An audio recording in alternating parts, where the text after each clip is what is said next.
మాట్లాడుచున్నాను.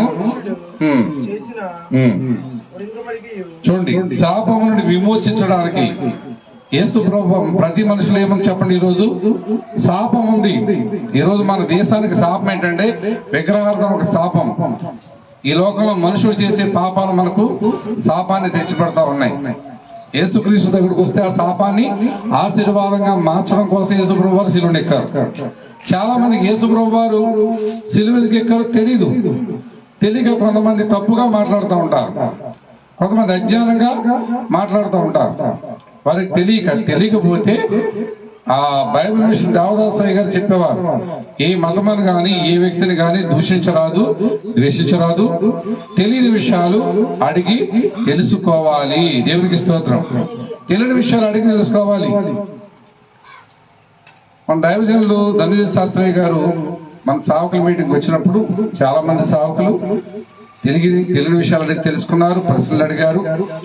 అంతేకాకుండా ఆయన చాలాసేపటి వరకు వదిలిపెట్టలా ఆ వాక్యాన్ని విన్నటువంటి సేవకులు. ఎందుకంటే ధనుజ శాస్త్రి గారు 2004 సంవత్సరంలో నా ప్రేరణలో కోటిపల్లి శ్రీరామచంద్రమూర్తిని కాపుల కుటుంబంలో రక్షించబడిన ఒక యవనస్తుడు కోటి ఎదురున్న సందులో దగ్గరలో నరసపట్నంలో తీసుకొచ్చారు. అప్పుడు మొట్టమొదటిగా ఆయన మీటింగ్ లో ఆయన వాక్యాన్ని విన్నాను. ఆయన వాక్యానికి ఎంతో ప్రభావితుడయ్యాను. ఆయన చెప్పినటువంటి సందేశం, ప్రేమ దేవుని బిడ్డ ధైర్యంగా దేవుని యొక్క వాక్యాన్ని బోధించడం. తర్వాత ఈ ప్రాంతానికి ధనుజ శాస్త్రి గారిని మోళ్లపల్లిలో పీటర్ గారిని పాస్టర్ గారిని తీసుకొచ్చారు. తర్వాత సొలొమోన్ రాజు అద్దెకు సొలొమోన్ రాజు గారు తీసుకొచ్చారు. అలాగే నిర్మలా కూడా మన తీసుకొచ్చింది. తర్వాత 3 సార్లు మన చర్చిలో ప్రత్యేకంగా 3 సార్లు 4 సార్లు వచ్చారు. తర్వాత అనేక ప్రాంతాలకు కూడా నేను తీసుకుని వెళ్ళడం జరిగింది. ప్రియమైనటువంటి దేవుని బిడ్డలారు, ఎందుకంటే మన సతీష్ కుమార్ గారు కూడా ఆయన దగ్గరకు వచ్చి ఆయన 3 సార్లు వాళ్ళ సంఘంలో తీసుకుని వెళ్ళారు, కలవర సతీష్ కుమార్ గారు. అంతేకాకుండా జగన్ గారు ముఖ్యమంత్రి గారు ఉన్నప్పుడు సమయంలో పుట్టినరోజు పండుగలు కూడా అనేక సార్లు వెళ్ళారు. గొప్ప గొప్ప దైవజనులు అనేక ప్రాంతాలకు ఆహ్వానిస్తూ ఉంటారు. మనం నేర్చుకోవాల్సింది ఏంటి? జ్ఞానాన్ని సంపాదించుకోవాలి. ఏ సంపాదించుకోవాలి చెప్పండి? జ్ఞానవంతురాలు తన ఇల్లు కట్టును. మనకు జ్ఞానం వచ్చిందనుకోండి, ఎలా బ్రతకాలి ఏంటో మనకు తెలుస్తుంది. చాలా మంది అజ్ఞానంగా మాట్లాడుతూ ఉంటారు, తెలియని మాట్లాడుతూ ఉంటారు. కాబట్టి జ్ఞానం కావాలంటే చాలా మంది కూడా పాలకులమైన ప్రశ్నలు అడిగారు. కొంతమంది గృహాలు తీసుకెళ్లి వాళ్ళు ప్రార్థన చేయించి నేను మధ్యాహ్నం 10 గంటలకి 2 నిమిషాలకి ట్రైనింగ్ ఇచ్చాం. ఈ రోజు కూడా వైజాగ్ లో ఆయన వాక్యం అందిస్తూ ఉన్నారు. ప్రియమైన విరామం లేకుండా దేవుని పరిచర్యను కొనసాగిస్తున్నారు. మనలాంటి ఖాళీ లేదు. ఆయనకు అసలు ఖాళీ ఉంటుందా? ఏదో దేవుని కుటుంబం ఇక్కడికి వచ్చారు, మన దగ్గర డబ్బులుండి కూడా పరిచయం సాగించలేదు. సేవకులు మీటింగ్ పెట్టించాలని అనుకున్నాము. దేవుని కృపను బట్టి ఆ మీటింగ్ పెట్టించడం ప్రభువు సహాయం చేశారు. అనేక మంది బిడ్డలు వచ్చారు, కొంచెం స్థలం విరిగైంది, కింద కూర్చున్నారు. అలా ఎండలో కూడా నిలబడి వాక్యాన్ని విన్నారు. ఆయన చెమటలు కారిపోతూ కూడా దేవుని యొక్క వాక్యాన్ని మనకు అందించారు. గంటకు పైగా వాక్యాన్ని అందించారు. ప్రియమైనటువంటి దేవుని బిడ్డలారు, ఇక్కడ మొట్టమొదటిగా దేవుడి ప్రేమను వెల్లడపరచడానికి మనం ఇంకొక పాపుల వేడగానే క్రీస్తు మన కోసం చనిపోయారు. రెండవదిగా శాపాన్ని నుంచి విడిపించడానికి ప్రభువు చనిపోయారు. మూడవదిగా మత్తయి సువార్త 26వ అధ్యాయము 28వ వచనంలో పాప క్షమాపణ నిమిత్తం యేసు ప్రభువు చనిపోయారు. మన పాపాలు క్షమించబడాలి. ఈ లోకంలో ప్రతి పాపి కూడా క్షమించబడాలంటే యేసుక్రీస్తులో మరణించాలి. సర్వ పాప పరిహారార్థయు పరమాత్మైన పుణ్యదాన బలియాగం, తద్రక్తం పరమాత్మైన పుణ్యదాన బలియాగం. ప్రజలందరి కోసం కూడా సామవేదంలో రాయబడినటువంటి మాట. సర్వ పాప పరిహారం చేయడానికి ప్రభువైనటువంటి యేసుక్రీస్తు శిలువ మీద బలియాగం చేయబడాలి. అది అశ్వమేధ యాగం. ఏ యాగం చెప్పండి? అశ్వమేధ యాగం. అశ్వమేధ యాగం చేసింది ప్రభువైనటువంటి యేసుక్రీస్తుకి ప్రపంచంలో ఎవరు లేరు. దేవుడికి చెప్పడానికి ఒక నో ఛాన్స్. ఆయన ఒకడే అశ్వమేధ యాగం చేసిన వాడే దేవుడు అవుతాడు. అశ్వమేధ యాగం చేసింది ఎవరు? దేవతలుగా దేవుడుగా పిలువబడిన వారు ఎవరు కూడా చేయలేదు. కానీ యేసుక్రీస్తు ఒక్కడే అశ్వమేధ యాగం చేశాడు. అశ్వమేధ యాగం చేసి శిలువలో మరణించాడు. కాబట్టి ఈ ప్రపంచానికి కూడా అందరూ కూడా యేసుక్రీస్తు దేవుడిని వెంబడిస్తున్నారు. ఈరోజు పూజారులు వెంబడిస్తున్నారు. ఆయన తిరుపతిలో పూజారుగా చేశాడు. ఆయన ఏదో అనారోగ్యం కోసం ఈ దేవుడు నమ్ముకోలేదని చెప్తాడు. ఏదో అమెరికా వాళ్ళు ఎవరు డబ్బులు ఇస్తారని దేవుడు నమ్ముకోలేదు. సత్యాన్ని తెలుసుకుని దేవుని నమ్ముకున్నాడు. చాలా మంది సాక్షి చెప్తారు కదా, నాకు పిల్లలు పుట్టారు కాబట్టి దేవుడు నమ్ముకున్నాను, నా అనారోగ్యం అయిపోయి నేను దేవుడు నమ్ముకున్నాను, లేకపోతే ఏదో అద్భుతం జరిగింది దేవుణ్ణి నమ్ముకున్నాడు, సాక్ష్యాలు చెప్తారు. కానీ సాక్ష్యం ఏంటి? సత్యాన్ని తెలుసుకొని నమ్ముకున్నాడు ఆయన. ప్రియమైనటువంటి దేవుని బిడ్డలు, సత్యాన్ని తెలుసుకోవాలి. చాలా మంది సత్యం అంటే తెలుసు, కానీ సర్వసత్యంలోకి నడిపించబడాలి. దేవునికి స్తోత్రం.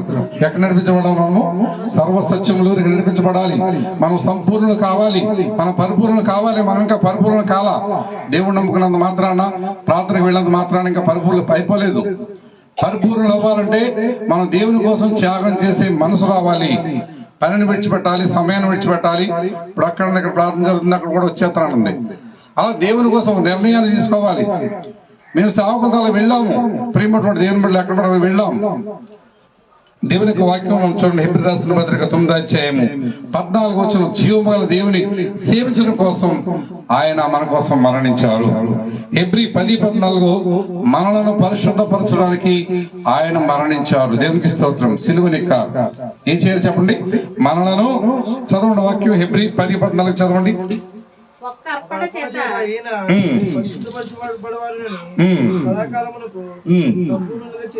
సంపూర్ణంగా చేసినాడు. మనలను పరిశుద్ధపరచడానికి యేసు ప్రభువు వారు శిలువ మీదకి ఎక్కారు. మార్కు సువార్త 10వ అధ్యాయం 45వ వచనం చదవండి. మార్కు సువార్త 10వ అధ్యాయము 45వ వచనం.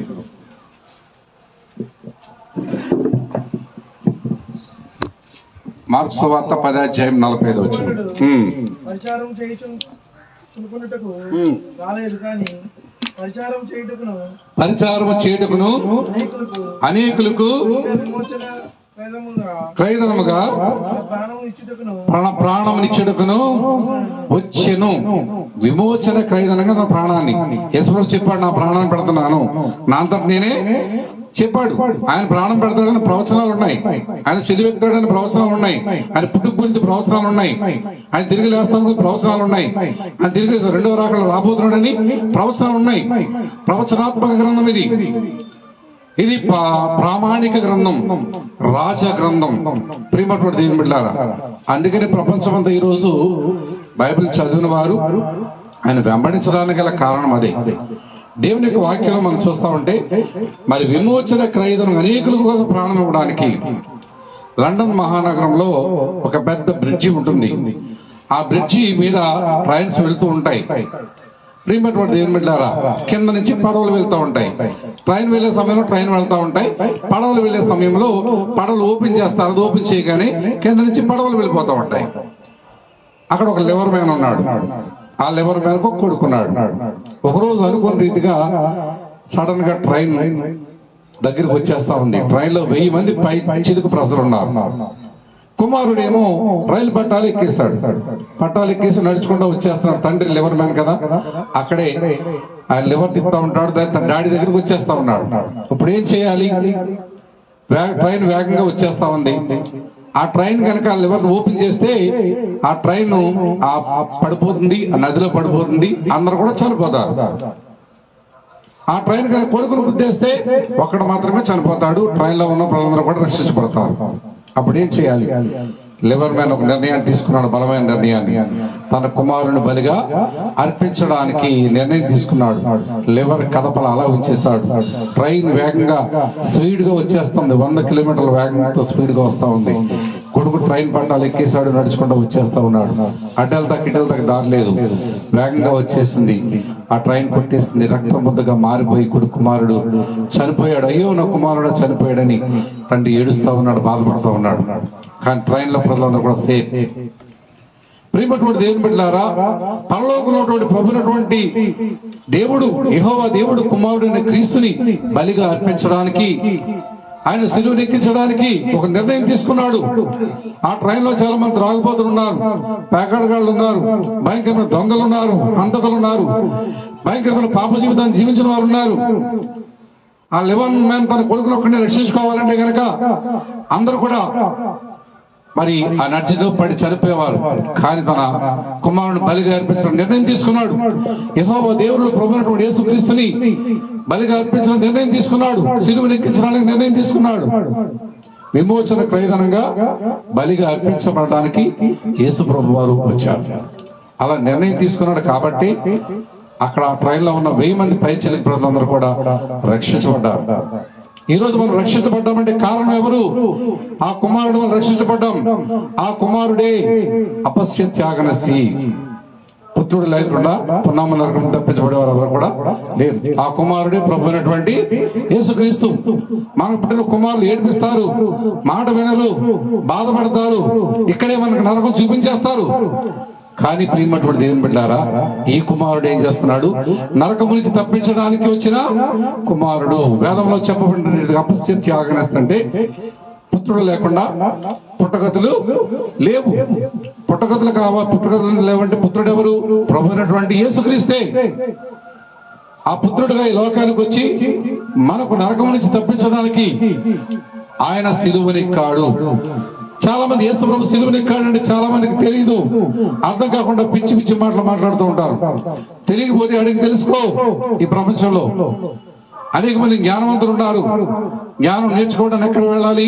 దేవుని దగ్గరికి. యెహోవాను భయభక్తులు కలిగి ఉండి తెలివి జ్ఞానానికి మనం. జ్ఞానం కలిగిన వాడి పిచ్చి పిచ్చి మాటలు మాట్లాడు. కిరణ్ పాల్ గారిని ఒక మీటింగ్ తీసుకుని వెళ్ళారు. చాలా మంది అడ్డదిడ్డమైన ప్రశ్నలు వేశారు. ఆయన మాట్లాడిన తీరు ఎంత జ్ఞానంగా మాట్లాడు. ఎవరిని దూషించలా, ఎవరిని ద్వేషించలా. యేసుక్రీస్తు ఒకడనే దేవుడు అంటే అవును, నేను అనేక గ్రంథాలు చదివాను, సత్యాన్ని తెలుసుకున్నాను. యేసుక్రీస్తు లోకానికి ఒకడే దేవుడు. దేవునికి స్తోత్రం. ధన్య శాస్త్రి గారిని తీసుకుని వెళ్ళారు. ఆయన కూడా ఒక మీటింగ్ లో ప్రశ్నలు అడిగారు. ఆయన అనేకమైన వేదాల్లో తీసుకుని వచ్చి సత్యాన్ని ప్రకటన చేశాడు. ఆయన డిబేట్కి తీసుకెళ్లారు. విజయప్రసాద్ రెడ్డి గురించి ఒక రోజు కృష్ణుడా క్రీస్తు అని ఒక డిబేట్ జరిగింది. కృష్ణుడు ఏం చేశాడు, క్రీస్తు ఏం చేశాడు? ప్రియమైనటువంటి దేవుని ఒక డిబేట్కి వెళ్ళినప్పుడు సత్యాన్ని తెలుసుకోవాలి. ఆ సత్యాన్ని తెలుసుకున్న వ్యక్తి ఈ లోకంలో గొప్ప జ్ఞానిగా మారతాడు. ఇక్కడ మనం యేసు ప్రభు వారు విమోచన క్రయదనంగా ఆ లెవర్ మీద తన కుమారుని బలిగా అర్పించేశాడు. రక్తముద్దుగా మార్చబడ్డాడు శిలువలో. ఎందుకంటే యేసు ప్రభు వారు శిలువ మీదకి వెళ్తున్నప్పుడు అనేక మంది వచ్చారు. వచ్చినప్పుడు అనేక మంది ఏడ్చారు. చాలా మంది 40 దినాలు కూడా 40 దినాలు మీరు ఉపవాసం ప్రార్థన చేయమని బైబిల్ ఎక్కడో లేదు. ఉపవాసం ప్రార్థన చేయడం మంచిదే, రోజు మనం ప్రార్థన చేసుకోవడం మంచిదే. ప్రియమైనటువంటి దేవుని బిడ్డలు కొంతమంది కొన్ని సంఘాలు వాళ్ళు ఆచరిస్తారు, వాకి కొన్ని సంఘాలు ఆచరించవు. ప్రియమైనటువంటి ఏదేమైనప్పటికీ కూడా నేను కూడా ఒక రోజు ప్రార్థన చేస్తాను, 40 రోజు ఒక రోజు అనేక మీటింగ్స్ వెళ్ళడం లేకపోవడం బట్టి లేదు. మరి సత్యమైనకే 40 రోజులు ప్రార్థన చేయాలని బలంగా ఆవిడ ఒక నిర్ణయం తీసుకోవడం. నీ ఆలోచన, నీ నిర్ణయం అది. దేవుని కోసం నువ్వు జీవించాలి, దేవుని కోసం ప్రార్థన చేసుకోవాలి. ఒక 40 రోజులే కాదు, జీవితాంతకాలం కూడా మన ప్రభుత్వ సన్నిధిలో ప్రార్థన చేయాలి. జీవితాంతం కూడా దేవుని స్వార్థంలో మనం ఉండాలి. అది నిర్ణయం. ఆ నిర్ణయం చేసుకునే వ్యక్తి గొప్ప వ్యక్తిగా మారిపోతాడు. చూడండి ప్రియమైనటువంటి దేవుని బిడ్డలారా, కొలస్సీ రాసిన పత్రిక 2:12 కూడా చదవండి. యేసు ప్రభు వారి సిలువను ఎక్కడ కారణాలు ప్రతి ప్రపంచం ప్రతి ఒక్కరు కూడా తెలుసుకోవాలి. యేసు ప్రభు సిలువను ఎక్క ఆయన ఏ పాపం చేయలేదు. పిలాతు అంటూ ఉన్నాడు, ఈయన దోషం నాకు కనపడలేదు. తన భార్య చెప్తా ఉంది, ఆయన నీతిమంతుడు, ఆయన ఏ పాపం కూడా చేయలేదు. ప్రియమైనటువంటి దేవుని బిడ్డలారా, చూసారా యేసు ప్రభు శిలువ మీద పొక్కినప్పుడు ఒక దొంగంటున్నాడు, ఈ రోజు నాతో కూడా పరదేశంలో దొంగతో చెప్పిన మాటలు ఈ రోజు నాది కూడా పరదేశంలో లేవు ఉంటాం. యేసు ప్రభు శిలువ మీద 2 దొంగలు కూడా నిందించారు వాక్యం రాబడిన చోట. తర్వాత ఒక దొంగ కూడా చెప్తున్నాడు, ఆయన నీతిమంతుడు, ఆయన ఏ పాపం మనం పాపం చేసిన వారు చెప్తున్నాడు. తను గ్రహించుకున్నాడు, సంపూర్ణుడిగా మారిపోయాడు. నువ్వు నీకు తప్పు తెలిసిన రోజున నువ్వు సంపూర్ణుడిగా మార్చబడతావు. యోనా ఎక్కడ ఉన్నాడు? ఉపద్రవంలో మొరపెడుతున్నాడు. అక్కడ జ్ఞాపకం వచ్చింది, ఈ భూమి మీద ఉండగానే మనం ఆయన మొరపెట్టాలి. చూడండి, కొలస్సీ రాసిన పత్రిక 2:12 2:12 చదవడమా. కొలస్సీ రాసిన పత్రిక 2:12 యేసు ప్రభు వారు ఎందుకు సిలువలు ఎక్కారు, ఎందుకు మరణించారు? కొలస్సీ 2:12 మీరు బాప్తిసమందు ఆయనతో కూడా పాతి పెట్టబడిన వారై ఆయనను మృతులలో నుండి లేపిన దేవుని ప్రభావమందు విశ్వసించుట ద్వారా ఆయనతో కూడా లేచిరి మరియు అపరాధముల వలనను శరీరమందు సున్నతి పొందక ఉండటం వలనను మీరు మృతులై ఉండగా రాతపూర్వకముగా ఆజ్ఞ వలన మన మీద రుణముగాను విరోధముగా ఉండిన రుణపత్రాన్ని వేస్తాడు. సిలువలో కొట్టి దేశంలో సిలువ గారండి, ఆ రుణపత్రాన్ని సిలువ వేస్తారంటే సాతానుపై విజయం అనుగ్రహించడానికి ఆ రుణపత్రాన్ని సిలువ కొట్టారు తప్ప యేసుప్రభుని సిలువ వేసే దమ్మ ఎవరికన్నా ఉందా? ఈ ప్రపంచంలో కొన్ని కోట్ల వ్యూహ సైన్యం ఉంది ఆయన దగ్గరికి, దూతలు ఉన్నాయి. ప్రేమటువంటి దేవుని బిడ్డలారా, సంహారంతో వచ్చి ఇది చంపుకుండా వెళ్ళిపోతుంది. కానీ ఎందుకు అర్పించబడ్డాడు? మన కోసం బలిగా అర్పించబడ్డాడు, మనం పరిశుద్ధపరచడానికి, సాతానుకు విజయం అనుగ్రహించడానికి. యోహాను సువార్త 19:2 ప్రకారము లేఖనములు నెరవేర్చబడడానికి. ఎఫెసీ 2:13 ప్రకారము దేవునితో సమాధానం పరచడానికి. దేవునికి మనకి ఏమైనా చెప్పండి, సమాధానం. చాలా మంది దేవుని దగ్గర రాలేదు. అయ్యో నేను సిగరెట్ కాలుస్తున్నానండి, నేను ప్యాకెట్ ఆడుతున్నానండి, మందు తాగుతున్నానండి, నేను ఏదో తప్పు చేస్తున్నానండి, కాబట్టి నేను దేవుని దగ్గర నేను రాలేనండి. దేవునితో నీకు సమాధానం లేదు. చూడండి, మాట చూడండి. ఎఫెసీ 2:13 చదవండి. ఎఫెసీ రాసిన పత్రిక 2వ అధ్యాయము 13వ వచనం. అయినను మునుపు దూరస్తులైన మీరు ఇప్పుడు క్రీస్తు యేసునందు క్రీస్తు రక్తం వలన సమీపస్తులై ఉన్నారు. క్రీస్తు రక్తం వలన ఇప్పుడు ఏమని చెప్పండి, సమీపస్తులై ఉన్నారు. యేసు ప్రభువు రక్తం కాచడాన్ని బట్టి ఇప్పుడు మనము సమీపస్తులుగా చేయబడ్డాం. ఎలా చెప్పడం చెప్పడమ్మా, సమీపస్తులుగా చేయబడ్డాము. యెషయా 50:3 ప్రకారం యేసు ప్రభు వారు మన దోషములను బట్టి, దేన్ని బట్టి చెప్పండి, మన దోషములను బట్టి యేసు ప్రభు వారు శిలువనెక్కారు. యోహాను సువార్త 3:14 చదవండి. యోహాను సువార్త, యేసు ప్రభు వారు ఎందుకు మనకు శిలువనెక్కవలసినటువంటి పరిస్థితి వచ్చింది చదవండి అమ్మా. యోహాను సువార్త 3:14-15 వచనాలు. సిలువలో సాగింది యాత్ర, కరుణామయుని దయగల పాత్ర కోసమో, ఈ జగతి కోసమే, ఈ జనుల కోసమే, ఈ జగతి కోసమే, ఈ జనుల కోసమే సిలువలో సాగింది యాత్ర, కరుణామయుని దయగల పాత్ర. చదవడమా, ఎలా ఎత్తినో విశ్వసించు ప్రతివాడు నశింపక ఆయన ద్వారా నిత్య జీవం కోసం యేసు సిలువెక్కాడు. అరణ్యంలో మోషే ఏమిస్తాడు, ఇతర సర్పాన్ని ఎత్తాడు. ఆ సర్పం వైపు చూసిన వారందరూ ఏమయ్యారు, బ్రతికారు. ఇతర సర్పం అంటే పామును పూజించమని కాదు, అక్కడ యేసు ప్రభు వారు చెప్పారు, ఎవరైనా సరే నా మాట వినకోకుండా సముద్రంకి వెళ్ళి దాగినా పాముకు ఆజ్ఞిస్తాను, సర్పం వచ్చి మమ్మల్ని కలుస్తుందని చెప్పాడు లేదా? ఆమోస్తందులు అంటాడు. సర్పాన్ని పూజించు ఎత్తాడు. సర్పం అంటే యేసుని సాధిస్తుంది. శిలువుని ఎత్తాడు, పైకి ఎత్తాడంటే శిలువుడు యేసయ్య కోసం ఎత్తపడ్డాడు. యేసు ప్రభు వారు ఎత్తపడ్డాడు కాబట్టి యేసు వైపు ఎవరు చూస్తారు, ప్రపంచం అందరూ కూడా బతుకుతారు. యేసు వైపు చూడని వారు నిశ్చితానికి వెళ్ళిపోతారు, అందులో తేడా ఏమి లేదు, పొగమాటం ఏమి లేదు. అందుకని మీరు మొహమాటం గలవారే ఉండకూడి. ఎవరన్నా స్వీట్ ఇస్తే తింటే తినట్లు, వద్దు వద్దు చెప్పు, అవద్దమ్మా ఇది కాదు, మొహమాటంగా ఉండకూడదు. తింటే తినద్దు, మానేసే వద్దని చెప్పేసి ఖచ్చితంగా మొహమాటం, క్రీస్తు విషయంలో మొహమాటం గలవారు ఉండొద్దు అని ఖచ్చితంగా చెప్పాడు. కాబట్టి యేసు ప్రభుని ఎత్తర సర్పం చూసినందుకు బ్రతికారు. పాములు కలిసినాయి కదా మోసకాలంలో, యేసు ఎత్తర సర్పం చూసిన వారు కూడా బ్రతికేస్తారు. చూడని వారు ఏమైపోయారు, చచ్చిపోయారు. యేసుక్రీస్తు సిలువ వైపు చూసిన వారు బ్రతుకుతారు. యేసుక్రీస్తు సిలువ ఎందుకు ఎక్కడప్పుడు నిత్య జీవం ఇవ్వడానికి. నిత్యం అంటే ఎల్లప్పుడూ కూడా ఉండేది. సముద్రంలోకి వెళ్ళి లారీ నీళ్లు లేకపోతే ఒక పెద్ద వాటర్ ట్యాంక్ పట్టుకెళ్ళి తోడుకో సముద్రం ఖాళీ అవుతుందా? ఎప్పటికీ ఖాళీ కాదు సముద్రం. నిత్య జీవం అనేది ఇప్పుడు ఎల్లప్పుడూ ఉండేది. యేసుక్రీస్తును అనుకుని నమ్ముకున్న తర్వాత, చనిపోయిన తర్వాత నువ్వు శరీరం విడిచిపెట్టినారు, ఎల్లప్పుడు దేవునితో ఉండాలి. అందుకోసమే ఈరోజు సేవకుల మీటింగ్ ఎందుకు ఏర్పాటు చేసాం? విత్ 100 రూపీస్ నా దగ్గర లేవు, అప్పు చేసి జరిపించాం. 15,000 ఖర్చు అయింది. సేవకుడు కూడా కానుక బస్ టికెట్ తీసి పంపించేసాం. ఆయన మీటింగ్ వస్తే 10,000 ఎంతైనా ఇస్తారు సేవకులు. ఏదో చేస్తానే కానీ చెప్పిన ఎందుకు పంపించేస్తాం. ప్రేమడు ఎందుకు ఈ పని చేస్తున్నాం? డబ్బులు లేకపోయినా దేవుని పని ఎందుకు చేయాలి? నిత్య జీవం పొందాలి. ఈ ప్రాంతంలో తిరిగి మందిర స్థలం అమ్ముడైపోయి మందిరం కట్టబడాలి, అనేక మంది దేవుని దగ్గర రావాలి అని చెప్పి గొప్ప ప్రణాళికతో ఒకసారి చెప్పారు కిరణ్ పాల్ గారు, 20 లక్షల వరకు అప్పు చేస్తాను, టీవీ స్పాన్సర్. ఈ రోజున అసలు ఖాళీ ఉన్నాయనికి నో, ఖాళీ లేదు. ధనాన్ని ఖర్చు పెట్టి దేవుని కోసం అప్పు చేసి పర్వాలా, మనం తెచ్చగల శక్తి ఉంటేనే అప్పు చేయాలి. అప్పు ఎందుకు చేయొద్దని చెప్తానంటే, నేను మన ఫేస్బుక్ లో చూసాను, ఆటో డ్రైవర్ అప్పు చేశాడు 4 సంవత్సరాల పిల్లలు నేలకేసి కొట్టి చంపేయాడు. తీర్చలేకపోతే అప్పులు చేయొద్దు మీరు. కొట్టి చంపేస్తాడు. ఎంత దారుణం అండి, ఎంత భయంకరమైన విషయం అండి. 4 సంవత్సరాల ఒక పిల్లవాడిని యాన్లెస్ కొట్టి చంపేశాడు. అప్పు తీర్చలేదని చెప్పి. తీర్చలేకపోతే అప్పులు చేయొద్దు, ఉన్న దాంట్లోనే ఉండాలి. అందుకని నేను ఏ స్థితిలో ఉన్నాను, సంతృప్తి కలిగి ఉండా నేర్చుకుని ఉన్నాను అంటాడు అపోస్తలుడు పౌలు.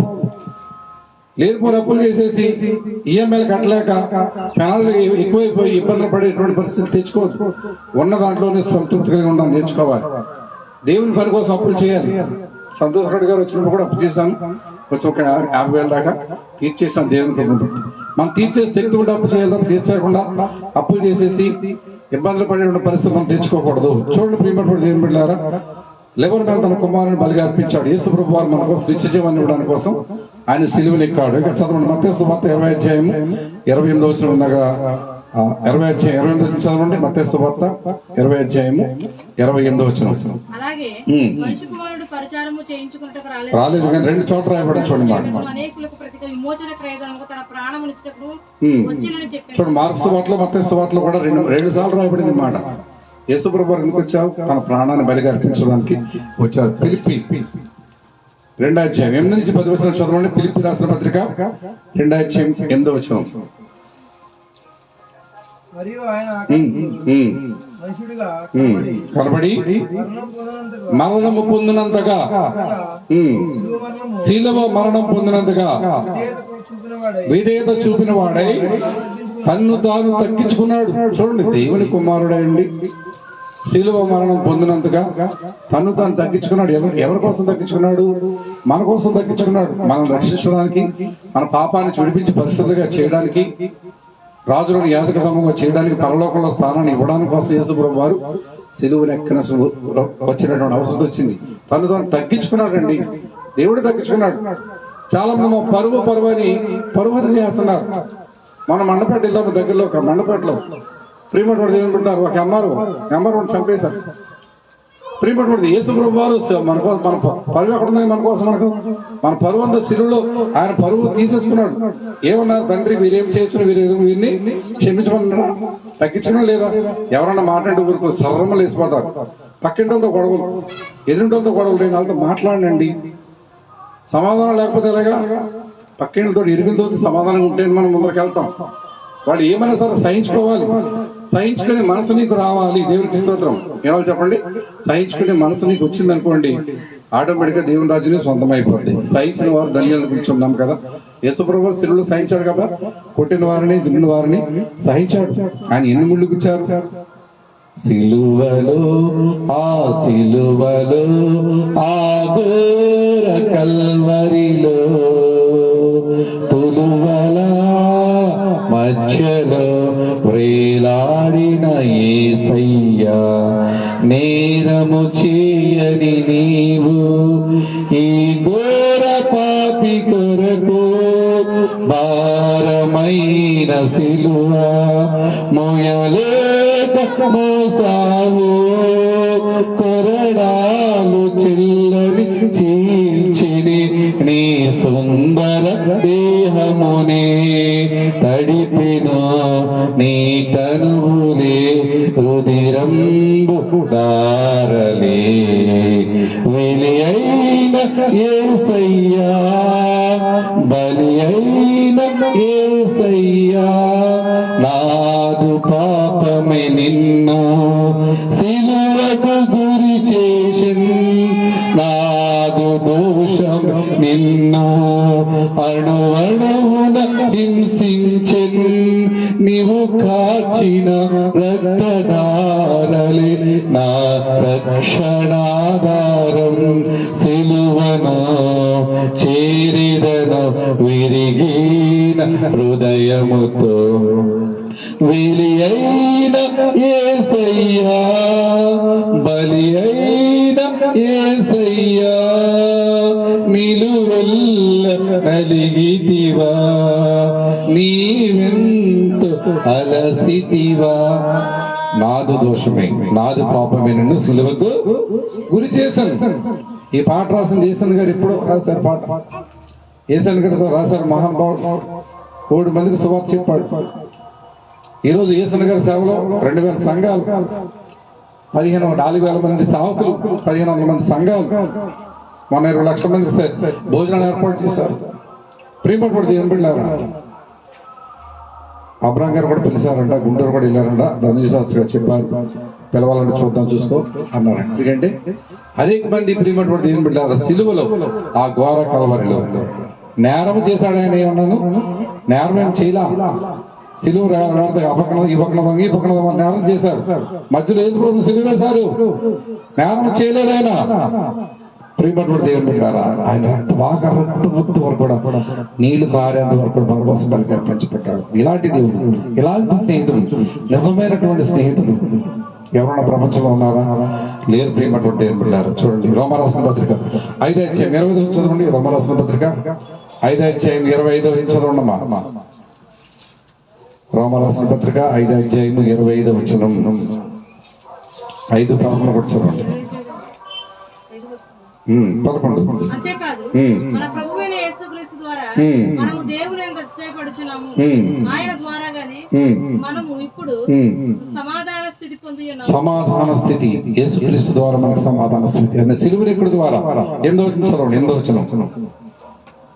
అయితే దేవుడు మన యెడల తన ప్రేమను వెల్లడిపరుచున్నాడు. ఎట్లా? ఇంకను పాపులమేండు గాని క్రీస్తు మన కోసం చనిపోయాడండి. యేసు ప్రభువు క్రీస్తు మన కోసం చనిపోయాడు. ఎఫెసీ 5:27 చదవండి. ఎఫెసీ రాసిన పత్రిక 5వ అధ్యాయం 27.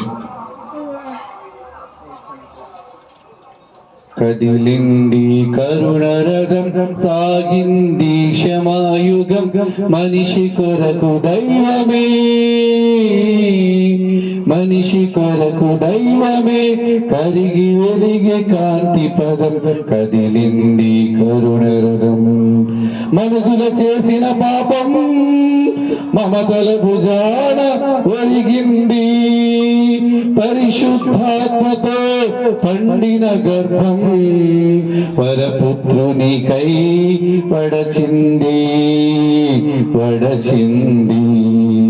దీనజనానికై దైవ కుమారుడు పంచిన రొట్టెలే రాళ్ళైనాయి, రాళ్ళైనాయి. ప్రేమ పచ్చికల పెంచిన కాపరి దారుణ హింసకు గురికాగా చెదిరిపోయిన మూగ గొర్రెలు చెల్లా చెదురై కుమిలాయి, చెల్లా చెదురై కుమిలాయి. పరమ వైద్యునిగా పారాడిన పవిత్ర పాదాలు నిత్తుల ముద్దగా మారాయి. అభిషుక్తుని రక్తాభిషేకముతో ధరణి ధరించి ముద్దాడింది. సిలువకు తాకిన కల్వరి రాళ్ళు కలవరబడి కలవరబడి కలవరబడి అరిచాయి, అరిచాయి. కదిలింది కరుణరథం, సాగింది క్షమాయుగం, మనిషి కొరకు దైవమే, మనిషి కొరకు దైవమే, కరిగి ఒదిగే కాంతి పదం. చదవండమ్మా. 5:27. అటువలే మీ భార్యను ప్రేమించుడి, అటువలే క్రీస్తు కూడా సంఘమును ప్రేమించి కళంకమైనను ఉడకైనను అట్టి మరి ఏదైనను లేక పరిశుద్ధమైనది గాను నిర్దోషమైనది గాను మహిమ గల సంఘము గాను తన ఎదుట నిలవబెట్టుటకు వాక్యముతో ఉదక స్థానము చేత తనను పవిత్రపరిచి పరిశుద్ధపరచుటకై దాని కొరకు తన్ను తాను అప్పగించుకున్నాడండి. కొట్టండి బాబు, కొట్టండి, చంపుతారు చంపండి, నన్ను ఏం చేసుకున్నారో చేసుకోండి అని చెప్పి యేసు ప్రభువు వారు అప్పగించుకున్నాడండి. ఆయన కన్ను తెరిస్తే, ఆయన మాట్లాడితే ఎన్ని అద్భుతాలు జరిగినాయండి. ఎందుకోసం అప్పగించుకున్నాడు? సంఘాన్ని పరిశుభ్రపరచాలి, సంఘాన్ని పరలోక రాజ్యములో తండ్రి ఎదుట నిలబెట్టాలని, సంఘాన్ని పాపంలో తాపంలో ఉన్న వారిని, మోసములు అన్యాయములు అక్రమంలో నామకార్థంగా జీవిస్తున్న వారిని పరిశుద్ధపరచాలని దేవుడు ప్రియమైనటువంటి దేవుడు అప్పగించుకున్నాడు. సంఘము కొరకు అప్పగించుకున్నటువంటి వ్యక్తి సంఘం కోసం ఏ పని చేయడానికి సిద్ధపడాలి. నేను వచ్చారు ప్రసన్న గాని శిరీష గారి పని దున్నేశారండి. అక్కడ పని దున్నేశారు. అక్కడ సాగుల కిందకి పైకి కూర పట్టుకెళ్ళడం, చేయడం, మనుషులు ఇవ్వడం, అన్ని పని కూడా చేశారు. దేవుని కోసం అప్పగించుకోవాలి, పని చేయడానికి సిద్ధపడాలి. ప్రభా నేను పని చేయాలి, నీకోసం నేను పని చేయాలి. నువ్వు ఎంతమంది పని చేస్తున్నావు, పనిని బట్టి దేవుడు నీకు దీవిస్తాడు. దేవునికి స్తోత్రం పనిగా అర్పించబడ్డాడు. చూడండి ప్రియమైనటువంటి దేవుని బిడ్డలారా, శిలువను గురించి కొన్ని మాటలు మనం చూసుకుందాం. లోకాసు వార్త 9వ అధ్యాయం 23 చదవండి. లోకాసు వార్త 9వ అధ్యాయం 23 వచనం. ఒకానొక పట్టణంలో ఒక భార్య ఉంది. భర్త హంతకుడు, త్రాగుబోతు, తిరుగుబోతు, వ్యభిచారి, భయంకరమైన పాప సంబంధమైన కార్యాలు చేస్తున్నాడు. అక్కడ ఉన్నటువంటి అధికారులు చెప్పారు, ఇతన్ని 10 గంటలు కొట్టి చంపేయండి అని చెప్పారు. ఎన్ని చెప్పండి అమ్మా? 10 గంటలు కొట్టి చంపేయండి అన్నారు. మరణ శిక్ష విధించబడింది. అయితే భార్య అక్కడికి వెళ్ళింది. అయ్యా నా భర్తను విడిచిపెట్టండి అని చెప్పింది. నా విడిచిపెట్టమని చెప్పారు. అయితే అక్కడ గంట కొట్టే వ్యక్తి ప్రియమైనటువంటి దేవుని బిడ్డలు పెద్ద గంట ఏం చేశారంటే గంట కొట్టి సిద్ధపడతా ఉన్నాడు. 1 గంట కొట్టాడు, నో. 2 గంటలు కొట్టాడు, నో. 3 గంటలు, 4 గంటలు, 5 గంటలు కొట్టాడు, శబ్దం రావట్లా. 10 గంటలు కొట్టాడు, శబ్దం రాలా. 10 గంటలు అయిపోయిన తర్వాత టొక్కున్న శబ్దం వచ్చింది. ఆ శబ్దం రాకుండా భార్య తన భర్త ప్రాణం కాపాడడం కోసం ప్రియమైనటువంటి దేవుని బిడ్డలారా ఆ గంటను గట్టిగా పట్టేసుకుంది, శబ్దం రాకుండా చేసేసింది. ప్రియమైనటువంటి తన భర్తను రక్షించడానికి ఆ స్త్రీ ప్రాణాన్ని వదిలేసింది. ప్రభువైనటువంటి యేసుక్రీస్తు మన కోసం కొట్టబడ్డాడు సిలువలో. అనేక సార్లు వీపుని దున్నేశారని రాయబడింది. వీపుని దున్నేశారండి. సిలువని మోస్తూ ప్రియమైనటువంటి దేవుడు ఎంత బాధ అనిపించాడు. ఆ గొల్గొతా కొండపైకి యేసు ప్రభు వారు ఎక్కి అక్కడ సిలువ వేయబడ్డాడు మన కోసం. తన భార్య భర్తను రక్షించబడ్డాడు. ఈ రోజు భర్త రక్షించబడ్డాడు, భర్త విడిపించబడ్డాడు, తన భార్య చనిపోయింది. ఆయన మంచోడా? నో. ఎవరి కోసం? త్రాగుబోతు, వ్యభిచారి, దొంగ, భయంకరమైన వ్యక్తి కోసం. నువ్వు ఇంకా మాట్లాడేదా చేయలేదు అని అనలేదు. తన భార్య భర్త కోసం ప్రాణాన్ని బలిగా అర్పించిందండి. ఈమె నిజమైనటువంటి భార్య. సంఘం నిజమైన భార్యగా మార్చబడాలని, పెళ్లి కుమార్తెగా సిద్ధపడాలి, ప్రాణాన్ని ఇవ్వాలి. యేసు చెప్పాడు, తన సహోదరుడు కోసం ప్రాణం పెట్టుబడి కంటే గొప్పవాడు ఎవడు కూడా లేడు. మన సహోదరుడికి సువార్త చెప్పాలి, ప్రాణం పెడతామని సువార్త చెప్పలేకపోతున్నాం. అమ్మ రండి, ఈరోజు ప్రార్థన గుడ్ ఫ్రైడే, మంచి శుక్రవారం, శుభ శుక్రవారం. యేసు ప్రభు శిలువ మీదకి మన కోసం ప్రాణాన్ని త్యాగం చేసిన రోజు ప్రార్థన రెండో మనం చెప్పలేకపోతున్నాం. తిరిగి యేసు రాబోతా ఉంది, యేసు తిరిగి లేచిందేనో. రండి, మీటింగ్ జరుగుతున్నా, వెళ్ళి రండి. ఎన్ని మీటింగ్స్ ఉన్నాయి ఈ రోజు? ఎంతమంది సేవకులు పాంప్లెట్ వచ్చారు?